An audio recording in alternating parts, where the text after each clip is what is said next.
Everybody, Ragni here, and you're listening to the Rock and Ragni Show. And I just sat down and had a really cool discussion with modern-day guitar god himself, the one and only Gus G. And we talked about his time with Ozzy Osbourne. We talked about Sharon Osbourne, Zakk Wylde, also Michael Sweet of Stryper. And we talked all about the new FIREWIND album. Plus, we also talked about the FIREWIND cover of the FLASHDANCE movie song, Maniac. So sit down, relax, and get ready to hear Gus G talk about all this and a little more. Good, yeah. Just I'm about to lose my voice here. I've been doing so many interviews. Well, I guess this was kind of like the perfect time for quarantine and coronavirus to hit. That you're releasing an album and you can just relax and do interviews now. You know, it is really good. I mean, this is a good timing. You know, I can kill time at home and do a lot of press, and don't have to worry. You know, doing that in the midst of preparing for a world tour and running around like crazy. So it's good. It's good. I'm enjoying actually talking to people because, yeah, that's also another thing. You know, you keep in touch and talking to people in different countries and see how's everybody dealing with everything too. Yeah, it's it's so weird. Like I was just talking to a friend of mine yesterday, and I was saying like I never ever expected anything like this ever to happen in our lifetime. And he was like, you know what? 20 years ago, I was like bugged out, and I was thinking this would happen. He's like, but I didn't think it would. Like all these years later now. Yeah, I honestly also didn't think it would ever happen. It's like all these conspiracy theories, or like all these. Oh yeah, one day Armageddon will happen. One day the aliens are gonna land, or one day, there's gonna be a biological war and we're all gonna die. But people. You can say that, but you don't really. You're not really believing it until it actually happens. Like this is crazy. Like like this is who would have thought? And it's like I was talking to a cousin of mine the other day, and we thought, well, back in I don't know, maybe 1908 or whatever, when the plague was. Or sure. You can say like, okay, there was no science hadn't evolved so much, or there was not enough, they hadn't invented that many vaccines or drugs for things, but now in 2020, I mean, right. And you have to think also how many other viruses and diseases they still haven't discovered what it is and what the cure for is. So it's scary. Yeah. I mean, we have to accept the reality that we don't have everything under control. We do not know everything. It's not as advanced sometimes as we think it is, And the thing I keep saying to like friends and family and all is like, these changes that they're putting in place now with this whole social distancing and changes at supermarkets and stuff like that, and with what is going to be the new norm in the future, and especially like relate that to like concerts, like what's going to be the new norm for concert going in the future now? I mean, how drastic are the changes truly going to be? That's a good question actually right there, because nobody really can predict right now. You can only speculate. You can think that, maybe concerts will never be the same again. Maybe we'll start again with small gatherings to, it will be like punk rock shows again for like 100 people maximum. Or in a year from now, as we speak now, there's a vaccine and this was just another virus, and then everything goes back to normal. And if you get it, if it's season for the fucking coronavirus, you get your, you get your antibiotics or you get your shot at the doctor and you're done, Right. You never know. You never know. I'm guessing it will affect everything within, the next couple of years of how we live, but at some point it will go back, I think, to what it was, hopefully with a lesson learned for humanity, because humans don't really, history has proven humans don't learn. Yeah. Yeah. Wow. That's what I was saying to my friend yesterday. I said, this is going to show you like the smart people who learn from this, and it's going to truly show you the stupid people that are just stupid and don't learn. Yeah. So let's see. I mean, all we can do is right now, I think, in my opinion, is we should do our part and just basically wait and see how this plays out, and just do our part to just do what we're told. Right. So, first off, I gotta as the huge music fan in me, the guitar player in me. I gotta talk to you about the Ozzy gig that you had. The thing growing up for me, I'm actually 10 years older than you. So, the thing growing up for me was a huge Randy Rhoads fan, and then Jake Ely, and I always thought to myself, the guitar players that ended up playing with Ozzy always seem to be like that. Those guitar gods that you looked up to as a guitar player. So, as you as a kid growing up, being a fan of Sabbath and Ozzy, and then you get to play with him. You're sharing a stage with a guy, and I was just watching a video of you, and you're playing some Sabbath riffs. You're you have to. It's almost mandatory to listen to Sabbath as you're growing up to learn guitar and metal. And then It is. You're sharing a stage with the guy that wrote those songs. I mean, does it kind of freak you out when you look over on the side of the stage and you're there's the guy singing Iron Man?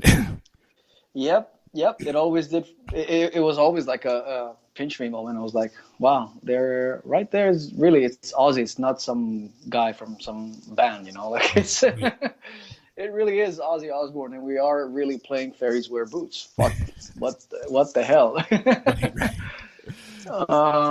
Yeah, I mean, what can I say? It's just been mind blowing, the experience, and it's just the fact, reflecting back and looking back, that whole thing happened. It was wow.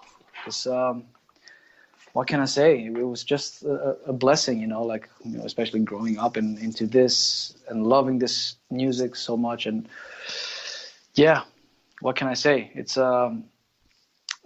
it's hard to put into words how awesome it was, and of course, I'm proud of it. I'm also, it was such an honor. It's just been such a ride, Right. It changed my life forever, without a doubt. Yeah. Was that a thing though? Where once you got the gig, did it truly change almost immediately? True hardcore metal fans and guitar players, know Gus G as this amazing guitarist, but then you get the Ozzy gig and it opens the door to the more common fan. So did it kind of change things for you, almost overnight when you got the gig? Well, I mean, it's not like overnight fame. It took a while for people to realize, but it did put me in front of a lot more people, for sure. A lot more people found out about me, yeah. But, like with anything, you have to work for it. It's not just because, okay, they put you in a cover of a magazine and they say, okay, this is the guy. That doesn't mean that everybody has to buy that, Right. So you still have to prove, you still have to prove yourself out there, and you have to do a good job at the gigs. And to me also, if you ask me, I think it's also even more important after that, because you get to do that, and there's an expiration date with that. You're not, he's a solo artist and he can play with anybody at any given time. So if you want to cement your reputation and what your work and all that stuff, and you want it to mean something, you also have to put in extra work, in the after event of whatever it is you're doing after leaving such a gig, Right. So to me, what I'm doing is also as important, of course, right now. Sure, it's not maybe getting the attention of putting out an Ozzy record or something. Yeah, that's for sure. But that's sort of it builds your sort of music. It's part of your musical legacy and your how you and part of your the career that you're trying to build, and it's important. It was important for me to after all that thing was done, to continue doing my thing. Yeah. Yeah. So, and you hope along that way, you hope during that time you took some fans with you along the way that would sort of hopefully support you and follow you. Yeah. Yeah. Now, are you friends with Zakk at all? Did you know Zakk before and after this whole situation, or? I didn't know him personally before. I met him during the Ozzy and Friends tour that we did, because he was a part of it as well. Okay. And yeah, we became buddies, and he was always very supportive, always had nice things to say, and we got along great. And I mean, you have to also think, for me, because I was he was one of my heroes too growing up, loving Ozzy and the stuff he did with him. So it was just also another pinch me moment. I'm like, fuck, I'm here hanging out with Zakk Wylde, and he actually, he approves of this, and he thinks it's, I did good, and he was supportive, and so it was nice, Now, does Zakk, whenever he might have to talk about you, does he kind of refer to you like, everybody's either like a Saint Randy or something like that? So are you like a Saint Gus or an Apostle Gus or something like that? No, I'm Father Gus. Father Gus. Gus. Yeah. We're all priests, I guess, or something. Yeah, the priests of heavy metal. Yeah. Now, the one thing I wondered about the situation: were you intimidated by Sharon at all? No, not at all, because she was always very nice to me, and she was very straightforward about what they wanted and stuff, and she was very polite, and they always made me feel very, very comfortable. Whenever I went up to the house, and whenever and because I spent a lot of time in their house when we were recording Scream. Okay. Because he had the studio downstairs, so I recorded all the guitars there. So they were always very nice, both of them, and Sharon, of course, and and she took me. We went out to a couple of times. We went to dinners, just to kind of like get in the climate of what how she was thinking of things and what they wanted and stuff. But they also wanted me to feel comfortable. So not like the reputation that she has at all about people that she's so evil or something. I mean, I think she's a great businesswoman, and she has done amazing things for Ozzy's career. A lot of groundbreaking ideas that she's had that gave a lot of new platforms to the music that we like. You have to think, nobody ever gave respect to Sharon for coming up with Ozfest, the first traveling heavy metal festival in America. That's right. So she's had brilliant ideas, and anyway, so yeah, to me she's always been very nice. And they were nice, even when we toured and we came to Greece. They met my parents and everything, and cool. They're just very nice people. Very nice family. Very nice. So one other off subject of Firewind I got to ask you about too. Somebody who's done my show many times over the years and became friends with, and you actually played on his latest solo album, Michael Sweet of Stryper. How'd you end up hooking up with Michael? Michael, we actually met at I think it was 2017 at the Grove in Anaheim, and there was this Metal Allegiance show. Okay. And I was opening with my solo band. I was opening up the set. It was me and Marty Friedman, and then it was like a Jackson sponsored event, so I got on the bill. Also, we were really, to celebrate the new guitars that I was releasing, blah blah blah. Anyway, so I played my set, and then backstage it was a lot of people anyways coming and going. It was like a typical LA show, so but anyway, so Michael Sweet is like back there, and he's like, I see him, he comes up to me like, dude, like, fuck, I love this, I love your set, and you're such a great player, blah blah blah. And so he was really into it, and he we exchanged numbers, and like, yeah, let's keep in touch, maybe we do something someday. I was like, yeah, I would love to, man. Yeah, he's a great singer. And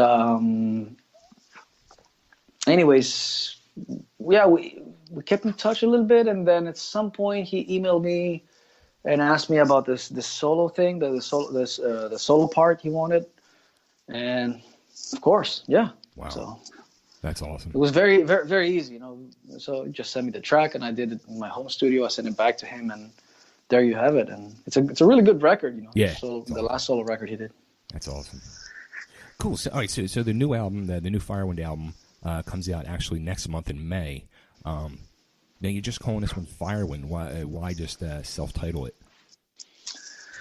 Well, it was like it made sense to do it now because we underwent such major lineup changes, and it was time for me to sort of revisit and reapproach the whole thing and sort of push the reset button. So I thought this is the perfect timing to do it. I mean, we never had a self-titled album. Usually bands do it in the debut album, but we didn't do it. So since, for us it's like a rebirth, so to speak, and like a new beginning, I thought this is the time. And I also, not only because of that, but also I think, musically speaking, I think this album more than ever really has, what's the word like I'm looking for? It sort of represents what Firewind has been about throughout all our eras. So it has you'll hear elements from all of our past albums in there. So I thought it was was a good mix, you know, like all the elements that make up Firewind, what it is, you know, the melodies, the guitar playing, you know, the heavy stuff. So yeah, it's all there. Now, you mentioned about the member changes, and you've gone through a lot of member changes over the years. Has that been any like discouraging at times? Or did you think, like, I know you did the 2 solo albums, did you think at times like maybe you're just going to scrap the idea and just stick doing solo albums, or? Yeah, that did cross my mind actually a couple of times. And you know, I got into this sort of crossroads again this past December because I knew things were not really going within the band. You know, it wasn't. I knew there was changes coming up that were going to be inevitable. So it did cross my mind to put it to rest and just keep on doing solo records. And but at the same time, you know, it's Firewind is a band that I've had since I was 18 years old, and it's a brand that we've worked hard. I worked really hard to build it up. Sure. And there's a small history there.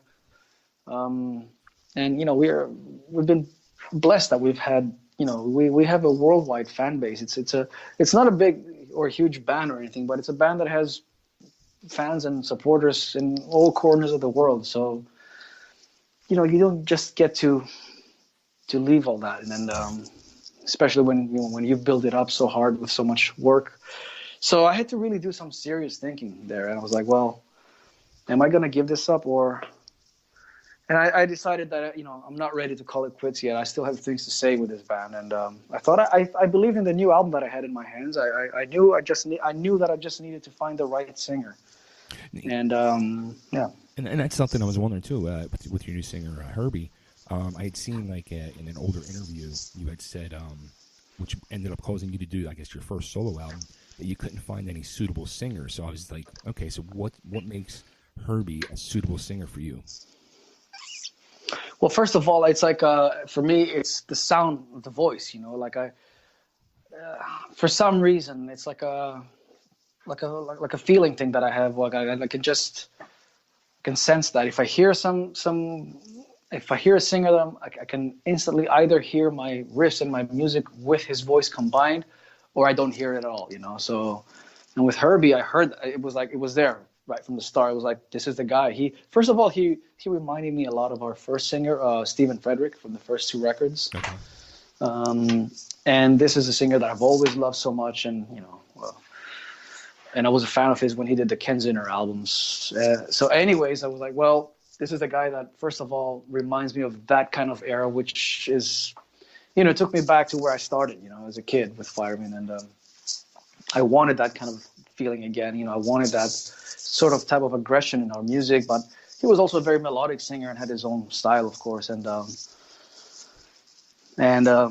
well, you know, we tried it out, you know, with him first. You know, we tried out how he sounds on the older material, and then I tried to write something with him. I sent him one of my songs, and the guy had really good ideas with vocal melodies. So nice. Yeah, it felt like, I mean, the first song we wrote was Devour, which is the second track. And so he was in writing them with you. Yeah, he was. Yeah, he wrote like lyrics and vocal lines for about 7 songs out of the 11. Yeah. Wow, cool, very cool. Yeah. Now, what's like when you approach doing the Firewind album compared to your solo albums, or even, I know you never got to actually write with Ozzy, but when you were writing stuff, hoping to work with Ozzy, like, do you approach any of those different, or is it just you just write it and just like, this would be perfect for Firewind, or if I do another solo album, this would be perfect for that? Well, I always write stuff. That's the thing. I have this riff folder or something in my computer where I just stack riffs in there, and I just sort of revisit it a few months later, and then I see how I feel about it a bit later. So it's not all brand new ideas when I put them together for an album. It's usually stuff that's, you know, it's been laying around for a while, and then I sort of pick it up and rewrite it or add to it. So that usually helps me define what is going to end up in which project. I mean, for example, you know, there were a couple of songs on this record that originally were gonna make them instrumentals and destined to be in a solo record. I'm specifically talking about the opening track, "Welcome to the Empire," and the song "Breakaway." But they were like instrumentals that were sort of half finished. You know, they had all the cool guitar work, but I felt they were missing something. So they were there laying in that folder, the riff folder, for a couple of years. Oh wow! And then it's like one of those things where I'm like, well, I think I should do the right thing here. Not if it's not coming out as a proper instrumental, maybe I should just add vocals, and then it would become a kick-ass Firewind song. And you know, that was the right decision. That's cool. Now you guys had the tour set up that you guys just postponed actually till 2021. Like, so is there? You think you're going to be doing any shows at all later in the year? I mean, over in Europe or? Hard to say. Really hard to say. I mean, I'm waiting to hear back from the agent. See if there was a talk about a European tour in the fall, but who knows, man? It's right. It's like it's hard to predict anything right now. Yeah. It's literally day by day, and it seems like really nobody knows, and they're changing the rules every day. Yeah. I mean, and that's the thing, you know. The last thing you want is like, okay, we have a tour for October, and then like in 3 months, you hear that you can't still have any shows until the end of the year. So I don't know. It's hard to say. Yeah, it's just it's a crazy situation. Hopefully, like we said, hopefully the end comes soon, and we can all get back to some type of normal very soon. Yeah, let's hope so, man. So, and then one more question before I let you go. The cover you did of Maniac from FLASHDANCE, what made you want to do that? That was actually Bob's idea, our keyboard player. Well, he's no longer in the band, but back then he had this idea. We were in the studio. I think it was like a late night thing. We were done with everything, and I think we were going to start mixing the next morning. And back in those days, we would all like relocate to a studio in Sweden, and we would all live there for like a month and do the album, you know? I mean, those days are gone anyways. Everybody has home studios now. Right. But back then it was like that. And then I think it was sometime late at night, Bob goes, hey, how about we do a cover, like just as a bonus track? I'm like, yeah, let's do that. And he had the idea for Maniac, and then it all came like together really on the fly. You know, he just laid down a click track and a quick thing, and then I started playing guitars over it. Like immediately it was kind of like almost like a jam within the studio without really being into rehearsal. You know what I mean? So we just kind of like put it together on the spot. It became our most streamed song on Spotify. I think it's 7 million streams almost now. So. That's crazy. Now, how was it? That's the one thing too. Like, it's the first time in a long time you did an album without Bob. So, I mean, less keyboards and stuff like that on the album. So, how different was that for you? Well, for me, it's like writing the music was always like it's like business as usual. So this is how I've always done it. Like I have the music, and then usually I would send it to Bob, and then he would just send me tons of keyboards back, and then I would sort of have to sort it out and pick and choose what we use. And I always had like, whenever I had ideas for keyboard parts, I would play them and then kind of like be like, okay, maybe have this here and there. And you know, the difference is now is that without Bob, it's like, yeah, I just use the keyboard ideas that I had. Like, so it's more like I'm using the keyboards the way that I hear them in my head, instead of having somebody like Bob who just like, you know, obviously reorchestrate everything. So, and you know, having a player like Bob, he's such a great musician. You cannot just mute the guy, you know. It's like in the mix, you know. But you know, it's like it's different. Like reimagining the songs with less keyboards or more keyboards. It can be like a song that is very riff driven. All of a sudden, it depends. Like if you add all these symphonic parts, it can become like an orchestral type of song. Whereas you have the option of also doing it maybe a little bit more stripped down, or use keyboards where needed as an enhancement. Yeah. And this is how I imagine keyboards. You know, once we had that discussion that Bob was going to step down, I realized, well, this is also an opportunity for me to kind of like go back to the original form. We used to be a 4-piece band anyways. So, nice. So you know, it was a good opportunity for me to, again, like, sort of reimagine the sound of the band and use the keyboards that I would have liked to have. And I mean, you know, for the live shows, we will still have Bob's keyboards, but you know, we're going to use it on the track. So right, cool. Well, Gus, this has been great talking to you, man. Stay safe over in Greece, and hope everybody stays safe and indoors. And thank you, man. Back to some shows as soon as Thanks. possible. Yeah, I hope so too. If I can just get you to cut an ID for me before I let you go. This is Gus G, and you're listening to the Rock and Ragni Show. Rock and Ragni Show? Yep. Okay. Hey everybody, this is Gus G from Firewind. You're listening to Rock and Ragni Show. Awesome. Gus, thanks so much, man. Good luck with everything, and thanks, brother. Stay tuned. Yeah, I hope so too. Take it easy. Take care. Bye-bye. Bye. Bye.